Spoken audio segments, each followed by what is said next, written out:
Picture waking up early, like really early. The crack of dawn. Right. The house is completely quiet. The sun is just, it's just starting to peek through the blinds. Casting those long shadows across the floor. Exactly. Those super peaceful shadows. And you go through your absolute perfect morning routine. The ideal start to the day. Yeah. Maybe you sit in quiet reflection, you drink your water, you set your positive intentions, you look right in the mirror, and you tell yourself with absolute conviction that you are capable, you're valuable, and you are entirely ready to conquer the world. It is the picture-perfect start. Honestly, you feel untouchable in that exact moment.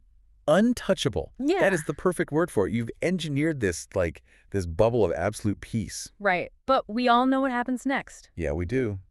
The clock strikes 2 in the afternoon. And real life officially hits. Hard. You haven't received that text message you were anxiously waiting for all morning. Oh, that's the worst. It is. Or, you find out a coworker just got the promotion you had your eye on. Or the boss sends that passive-aggressive email. Yes. And, surprise, surprise, your bank account balance hasn't magically changed since yesterday. And just like that, the armor cracks. Completely shatters. All of those pristine morning intentions just evaporate into thin air. The bubble bursts and the outside world just floods right in. They are completely gone. I mean, you're sitting at your desk or in your car feeling entirely frustrated. Overwhelmed. Just defeated. And you start wondering why you're doing all the quote-unquote right things. Right. You're chasing your goals. You're hunting for your life's grand purpose. You're doing the morning routine. You're trying so hard to be positive. Yeah, but you still feel entirely stuck in the mud. It feels like you're running on a treadmill that's slowly increasing in speed, and you are just exhausting yourself. It is an incredibly exhausting cycle, and honestly, it's one of the most universal human experiences. It really is. We build ourselves up in the quiet moments, only to be dismantled by the noise of the afternoon. Because we assume if we just push harder. Exactly. We assume that if we just force the world to bend to our will, we'll finally get that peace we felt at 6 a.m. back. Which is exactly why we are exploring this specific framework today. Yes. We're looking at a really fascinating collection of anonymous documents, these transcripts and audio discussions we've collected. A really unique set of materials. Super unique. And this entire conversation is dedicated to you, the listener. We're going to figure out exactly why this exhausting cycle happens. Why that 2 p.m. crash is so predictable. Right. And more importantly, how to actually break it. And to do that, we have to introduce a massive paradigm shift right out of the gate. Okay, lay it on us. The core mission of our discussion today is to uncover a very, very counterintuitive truth. Okay, is. Why actively chasing what you want actually pushes it away. That is wild. It is. We are going to explore how mastering your internal emotional state is the actual, literal blueprint for altering the external world. So not just surface level stuff. No, we are going to unpack the mechanics of human reality step by step and move way past the superficial advice of just, thinking happy thoughts. Okay, let's unpack this immediately, starting with this massive illusion the material brings up right away. The purpose illusion. Yes, this idea of finding your purpose. I mean, society completely glamorizes this concept. Oh, absolutely. We're told that purpose is this singular, euphoric lightning bolt. Like a movie moment. Right. It's supposed to be this grand career or this massive awakening that just hits you over the head, the clouds part, angels sing, and suddenly your life makes perfect sense. Right. The narrative is that your purpose is hiding from you. Like it's playing hide and seek. Exactly. Perhaps it's under a rock or in a different city or locked behind a specific job title. And your job is to go on this grueling scavenger hunt to find it. But the ideas we are exploring today completely deconstruct this. They really do. The sources argue that the very act of seeking your purpose is a psychological and energetic trap. I want to pause right there because that sounds completely backward to me. I know it does. How is trying to find meaning in your life a trap? I mean, shouldn't we be looking for meaning? Because the very act of seeking implies that you do not already possess it. Oh, yeah. To seek something is a continuous internal confession of lack. Wait, a confession of lack? Yes. Think about the basic mechanics of human behavior. If I am frantically looking for my keys, Right, tearing the house apart. my entire state of being is rooted in the fact that I do not possess my keys. That makes sense. So if you are constantly, desperately seeking your purpose, your internal state is constantly broadcasting the reality that you are purposeless. Okay, that makes logical sense. But um, it's a tough pill to swallow for someone who wakes up every day and genuinely hates their current situation. Which is a lot of A people. lot of people. Like if I'm working a miserable 9 to 5 job, filling out spreadsheets in a tiny cubicle, you're telling me I shouldn't be looking for something better. Not at all. You're telling me my grand cosmic purpose is to just format Excel documents. No, no, it's not about resigning yourself to misery. That's a huge misconception. Okay, good. Goes to say, The framework argues something much more profound here. It says that infinite intelligence, or consciousness, experiences the physical world through us. through us, like we are the lens. Exactly. We are the lens. That means you are already living your purpose right now simply by existing, observing, and experiencing. Just by being here. Right. Your purpose isn't inherently tied to prestige or a paycheck. Because that takes a lot of pressure off, actually. It does. You can find profound purpose in pouring a cup of coffee for a stranger. Or listening to a friend who is having a really hard day. Or simply making someone smile in the elevator. We have over-glamorized purpose to the point where we completely ignore the profound impact of our daily existence. Because we think it has to be big to matter. Precisely. You are contributing to the fabric of reality simply by participating in it. So the purpose is the experiencing itself, not the trophy at the end of the maze. Exactly. When you remove the frantic desperation of finding the one big thing. You suddenly realize you're surrounded by thousands of micro-purposes every single day. Every single day. There's this incredibly vivid analogy in the material that illustrates how we get this wrong. Oh, the butterfly analogy. Yes. It says, it is easier to make a butterfly come to you than it is to chase a butterfly. Which is so true. And when you really think about the mechanics of chasing a butterfly, it's hilarious and, like, tragic at the same time. You look ridiculous. You do. You're running around a field, swinging a net, sweating, panting, completely out of breath, And what is the butterfly doing? flying away. It is terrified of your frantic, aggressive energy. The macro movements of a giant human swinging a net signal pure danger. So it flies higher and faster. Right. The more you chase it, the more exhausted you become, and the greater the distance between you and the butterfly grows. Which, it reminds me of how algorithms work on social media platforms. Oh, that's an interesting connection. It's a very modern equivalent, I think. If you linger on an angry video for just 3 seconds, the algorithm, which doesn't judge right or wrong, Right. It has no morals. it just calculates engagement. It says, message received, here are 50 more angry videos. Wow. Yes. The universe, or reality, seems to operate just like that algorithm. It responds to your emotional dwell time. Your emotional dwell time. I like that. If you are dwelling in the frantic energy of the chase, the algorithm of reality just feeds you more distance, more running, and more exhaustion. That is a brilliant way to conceptualize it. The universe is just a neutral algorithm. It just gives you what you focus on. Exactly. If you cultivate a garden that is inviting, if you become a quiet, peaceful presence, if you just sit still, the butterfly eventually comes and lands right on your shoulder. You didn't force it. You simply became the environment that attracted it. But wait, I have a massive problem with this. I thought you might.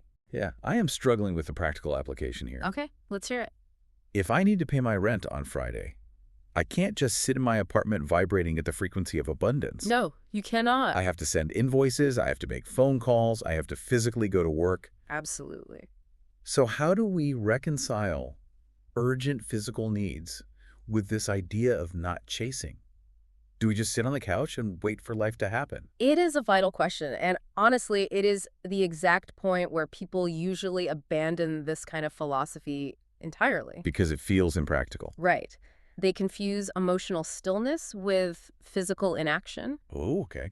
The material we're looking at today draws a very clear line between the inner game and the outer game. The inner and the outer game. Yes. The outer game consists of your physical actions in the three-dimensional world. So, sending the email. Applying for the job, paying the rent, going to the gym. Physical action is absolutely necessary. You cannot just sit on the couch. But, and this is the foundational secret, your outer game will always be strictly limited by your inner game. The inner game being your baseline state of consciousness. Yes, your emotional starting line. Okay, let's look at the rent example again. Sure. If you take physical action from a place of sheer panic, terror, and scarcity. If I'm frantically swinging that butterfly net while making business calls. Exactly. You only amplify the struggle. You are taking action, yes, but the energy driving that action is repellent. People can feel it. People can subconsciously feel desperate energy. Your boss can feel it. Your clients can feel it. It creates friction. A lot of friction. You must focus on your state of being before you engage in the doing. Let's see if I can map this out in the real world. Go for it. Let's say two people are starting identical freelance businesses. They have the exact same business plan, the same physical resources, the same target market. That is their outer game. Right. But person A is terrified of failing. They are obsessed with needing clients to validate their worth. They're checking their email every 4 seconds, and they are operating from total scarcity. A very common scenario. Very common. Now, person B acts from a place of calm certainty. They believe the value they offer is undeniable. They send emails, but then they go for a walk and enjoy the sunshine. The physical actions are identical, but the outcomes will be entirely different. Really, entirely different. Entirely. Person A will face constant hurdles. Their emails will sound slightly too aggressive or pleading. Because of that desperate energy. Exactly. Clients will intuitively pull away, deals will fall through at the last minute, and they will face constant misunderstandings because their internal state is chaotic. They're literally broadcasting friction. Yes. Now, person B, on the other hand, will experience synchronicity. Smooth transactions. Chance encounters that lead to big contracts and an overall easier flow. Wow. The action is the same, but the internal foundation literally alters the physical result. Which brings us to one of the most jarring claims in the entire framework we're exploring today. The misunderstanding of desire. Yes. This is the core misunderstanding of human desire. The idea is this. You don't actually want the things you think you want. It sounds absurd when you first hear it. It really does. When I first encountered this in the text, my immediate reaction was, no, I am pretty sure I want a nicer house, a massive bank account, and a stress-free job. Right, I know what I want. Yeah, I know exactly what I want. But the analysis here goes so much deeper than the surface object. Because the physical object is just a symbol. A placeholder. Exactly, it's a placeholder. What humans actually crave at a biological and psychological level is the emotional frequency that those external items represent to them. Think about it. You don't actually want a stack of green paper with numbers on it. Or a digital ledger on a banking app showing a high balance. Right. You want money because it represents freedom, relief, options, and security. You don't want the literal bricks, mortar, and drywall of a specific house. You want the feeling of safety, accomplishment, and grounding that the house provides. Exactly. And you don't just want a partner.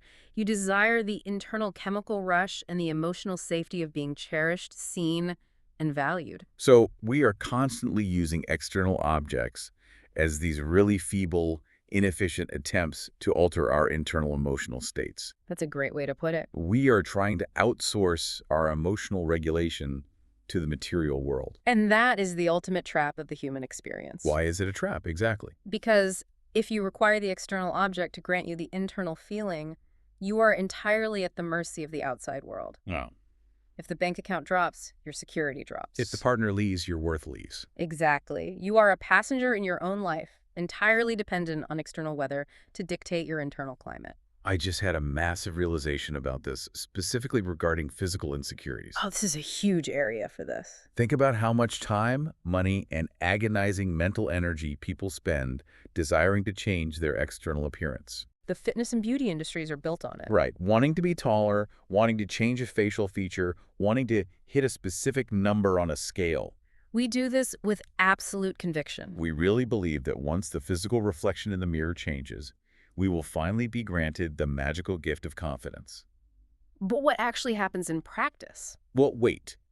If I am constantly obsessing over my weight, and I go to the gym strictly because I hate the way I look, Yes, follow that thought. then even the act of going to the gym is actively broadcasting, I hate my body. Yes. Which means the gym, the very thing I am using to try and fix my insecurity, is actually reinforcing my insecurity. That is precisely the psychological loop. That is incredibly counterproductive. The material points out the absolute tragedy of that approach. Even if the external changes perfectly. Even if you lose the weight, Even if you get the surgery, achieve the exact physical result you thought you wanted. the internal insecurity remains completely intact. The external mirror changed, But the internal person looking into it is still holding on to the baseline frequency of feeling inadequate. You just find a new physical flaw to obsess over. Exactly. It is the classic scenario of someone achieving massive, unprecedented success, but still feeling like an absolute fraud. Imposter syndrome. Right. The money is in the bank, the trophy is on the shelf, the body is perfect, but the internal emotional frequency never shifted. So the outside world is powerless to permanently fix the inside world. Exactly. Which brings us to a fascinating scientific parallel that these ideas rely on. Okay, let's hear it. I want you to consider the biological reality of the placebo effect. Okay, here's where we need to define the mechanics a bit, because it can start to sound a bit magical. Let's ground this. Good idea. Let's look at pure, documented medical science. Right. A doctor gives a patient a completely inert sugar pill, but tells them with absolute authority that it is a powerful, cutting-edge painkiller. And the patient's mind accepts this narrative as absolute truth. What happens next? The brain's neural pathways fire. Yes, and it begins to produce its own natural pain-relieving chemicals, endorphins and enkephalins. And the body genuinely heals, the inflammation goes down, the pain literally vanishes. Not because of the chemical composition of the pill, Which is literally just sugar. but because of the mind's unwavering conviction. The belief literally alters the physical biology. The expectation of healing creates the chemical reality of healing. Precisely. Now let's extrapolate that out from the human body to the human environment. Okay, expanding the lens. The concepts we were discussing suggest that reality itself acts as a massive placebo. Reality itself. Yes. Yeah. The universe does not require physical proof to generate an outcome. It only requires your internal conviction. Wow. If you cultivate the feeling of security, joy, and abundance before the physical evidence arrives. The external world eventually reorganizes to match that internal conviction. Exactly. Just like the reticular activating system in the brain. Yes, the RAS. For anyone who doesn't know, the RAS is this bundle of nerves at our brainstem that filters out necessary information so the important stuff gets through. It's the ultimate gatekeeper. It is. It's the reason why the exact day you decide you want to buy a red car, you suddenly see red cars everywhere on the highway. They were always there. Right. They were always there, but your brain was filtering them out because they weren't relevant to you before. But the moment you changed your internal focus, Your external reality literally looked different. that is the perfect mechanical explanation. Your internal state programs your biological filter. So if your internal state is tuned to scarcity and failure, Your RAS will filter out every opportunity, every open door, and every helpful person. ensuring you only see the obstacles. You literally become blind to the solutions. But if you program it with the feeling of security, independent of your bank account, Your brain will suddenly highlight the pathways to actualize that security. So instead of demanding the world give me a reason to feel secure, I have to generate the feeling of security internally, completely independent of what my current reality looks like. you have to be the architect. I have to be the architect. You must feel the relief before the rescue. You must generate the emotion before the event. But that raises a massive paradox for me. I thought it might. What is it? If wanting something intensely actually pushes it away because it broadcasts a state of lack, how on earth do we bring things into our lives? Right. We can't just pretend we don't care about anything. Like, if I want a promotion, I have to want it enough to work for it. This leads us directly to a concept described in the text as the secret frequency of not needing. The secret frequency of not needing. It sounds like a riddle. It does. To get what you want, you have to stop needing it. It is a paradox, but it is mechanically sound when you look at how human psychology and emotional baselines work. Okay, break that down for me. It comes down to the fundamental difference between true abundance and perceived scarcity. Scarcity isn't just an empty bank account or an empty refrigerator. Scarcity is a revolving thought pattern. It's the constant, agonizing internal drumbeat of, I don't have enough. I have not enough. Time is running out. And when you place a massive amount of emotional weight on a specific goal, When you say, I absolutely need this job to be happy, or I need this specific person to text me back to feel worthy, you create a massive amount of importance. and importance creates energetic resistance. Exactly. When you elevate an outcome, put it on a massive pedestal, and decide your literal emotional survival depends on it, You create a massive distance between you and that goal. you are basically telling reality, this thing is huge, distant, terrifying, and separate from me.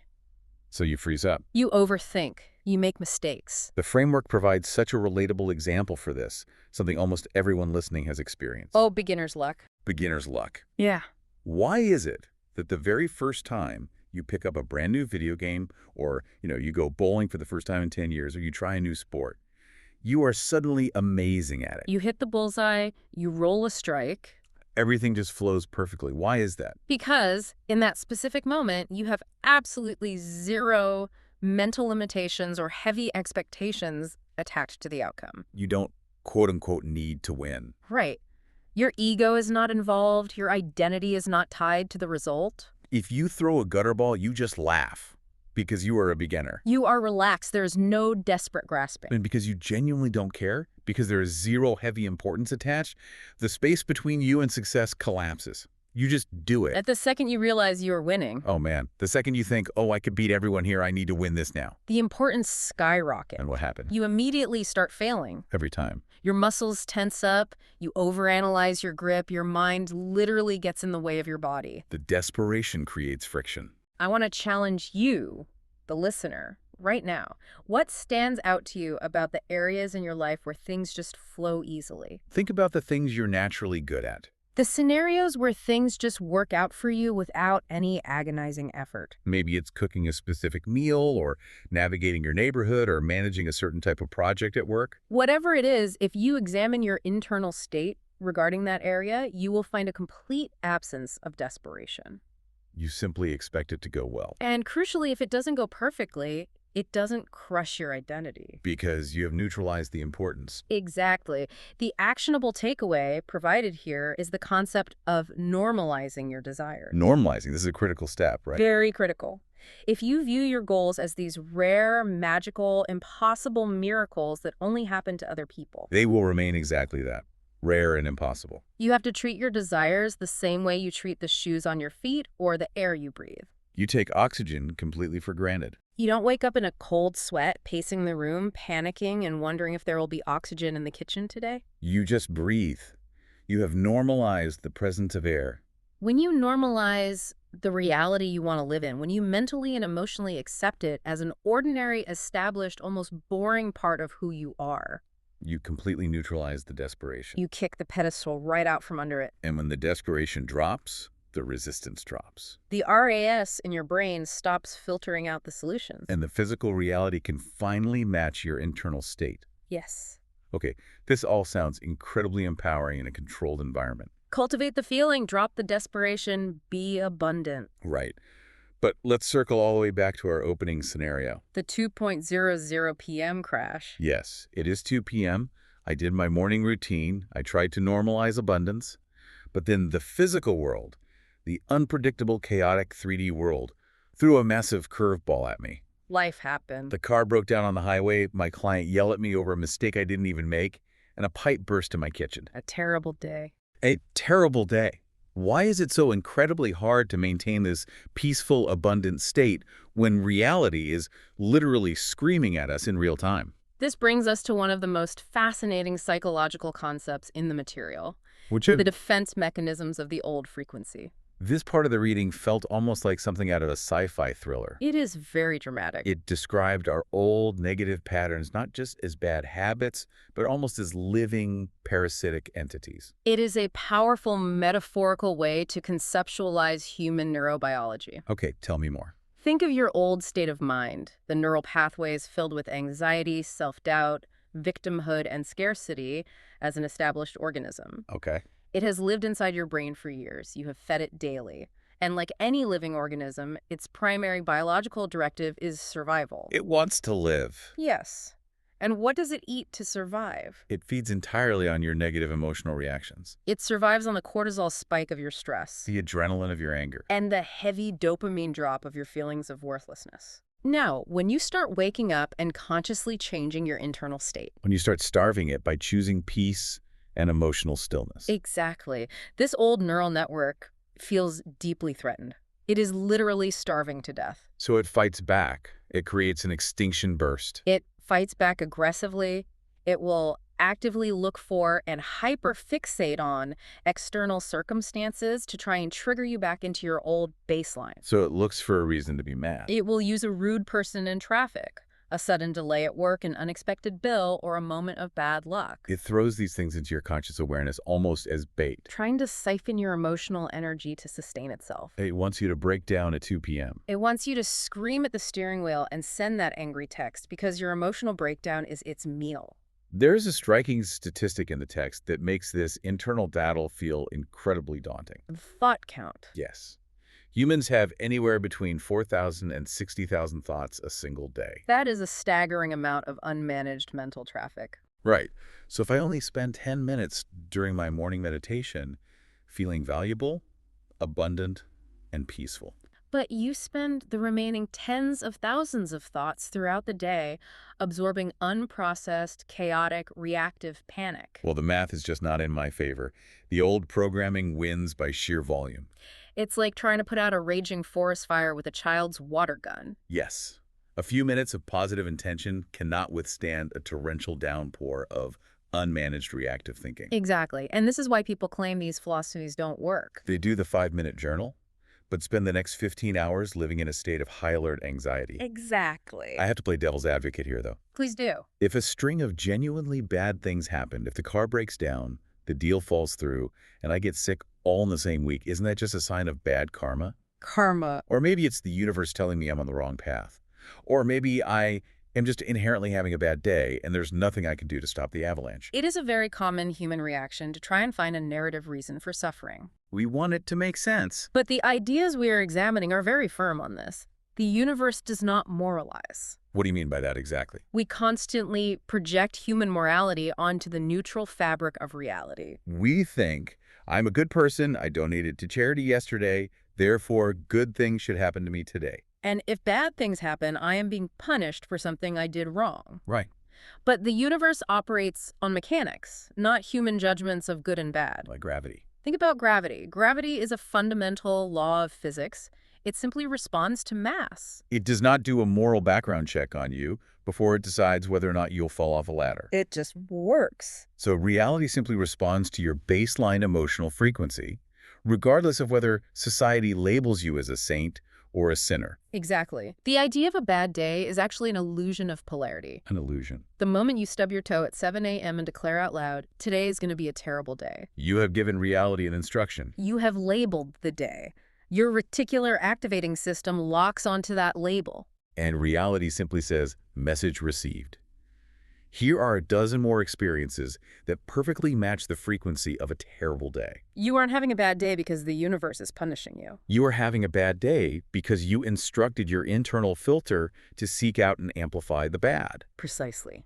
So when the old frequency throws that bait at us, when reality tests us with a genuine crisis, how do we stop the spiral? How do we interrupt the algorithm? Yeah, before it ruins the week. The material outlines a very clear psychological roadmap for this, referring to it as the 3 T's. Yes. Transcend, transmute, and maintain. This is the practical, boots-on-the-ground toolkit for dealing with the chaos of the 3D world. It shares a lot of DNA with cognitive behavioral therapy, actually. It's about interrupting the space between stimulus and response. Let's walk through them in excruciating detail, because this is where the rubber meets the road. Let's use a highly relatable scenario. Okay, set the scene. It's Friday at 4:30 p.m. You are exhausted. You are ready to go home. Your boss sends you an email completely blaming you for a massive client error that was absolutely not your fault. The worst way to end a week. Your heart rate spikes. Your face gets hot. The old frequency is screaming at you to fire back an angry defensive email and ruin your entire weekend stewing over it. Typical reaction. First step, transcend. What do I do? To transcend does not mean you avoid, suppress, or run away from the negative reality. Toxic positivity would tell you to just smile and pretend the email is a blessing. That is useless, and frankly, it is still a reaction based in fear. So what's the alternative? To transcend means you stare directly at the negative circumstance. You read the email. You feel the initial physical rush of frustration and injustice in your body. You don't ignore the physical feeling. And this is the key. You do not let it consume your identity. You observe the emotion without becoming it. You sit at your desk, you take a deep breath, and you wait until you reach a point of emotional neutrality. You say, this situation is happening. It is unfair, but it does not control my internal state. My peace is not tied to my boss's mood. You strip the emotional charge away from the event. You uncouple the fact from the feeling. The fact is, an inaccurate email was sent. The feeling of, I am under attack and my job is in danger, is a narrative you are layering on top of the fact. Exactly. You deconstruct the narrative. Once you have brought your nervous system back down to baseline neutrality, you move to the second T, transmute. Transmuting sounds a bit like magic or alchemy. It is mental alchemy. This is where you actively, consciously search for the hidden positive element or the pivot point in the situation. No matter how microscopic it is. And you shift your entire mental focus to it. Okay, so how do I transmute the unfair email from my boss? You find the leverage. The transmutation might be, this email is actually documented proof of a broken workflow in our department. Oh, that's good. Now I have the perfect opportunity on Monday to propose the new software system I've been wanting, using this as the prime example of why we need it. Brilliant. Or, on a more personal level, the transmutation is simply, this is the ultimate test of my emotional independence. Exactly. If I can walk away from my computer right now and enjoy my Friday night without letting this man ruin my dinner, I have achieved absolute mastery over my mind. The obstacle becomes the training ground. You are consciously redirecting the kinetic energy of the crisis into forward momentum. Precisely. And then the final step is to maintain that new state. You respond to life by design, not by default. You wait until Monday, you address the email calmly and professionally, completely devoid of defensive panic. When you master this, the old frequency stars. It threw its best bait at you, a threat to your livelihood and ego, and you neutralized it. You transmuted it. And gave it zero negative energy to feed on. Over time, those old neural pathways just wither away from lack of use. This entire system, the 3 Ts, the emotional regulation, the dropping of desperation, it all hinges on a very specific, non-negotiable foundation. It does. As we move into the final major section of the concepts, the conversation shifts to the absolute bedrock of this entire philosophy. None of this works without unconditional self-worth. It is the absolute core. If this framework were a house, unconditional self-worth is the concrete foundation. If the foundation is cracked. If you secretly hate yourself, nothing else will stand. The 3 Ts will just become exhausting mental gymnastics. The ideas stress that true self-worth cannot be tied to anything external, which is wildly difficult. Because we are taught the exact opposite from the moment we are born. We really are. We're conditioned by society, schools, media, everything, to believe our worth is a fluctuating stock market. We think our intrinsic human value rises and falls based on our job title, The balance in our bank account, our relationship status. our weight, or how many people liked our recent photo. We are taught that worth is something you rent, not something you own. The material forcefully argues against this with a really stark image. It states that even if you lose everything, if you are entirely bankrupt, friendless, and literally sleeping under a bridge, your intrinsic value remains absolute and untouched.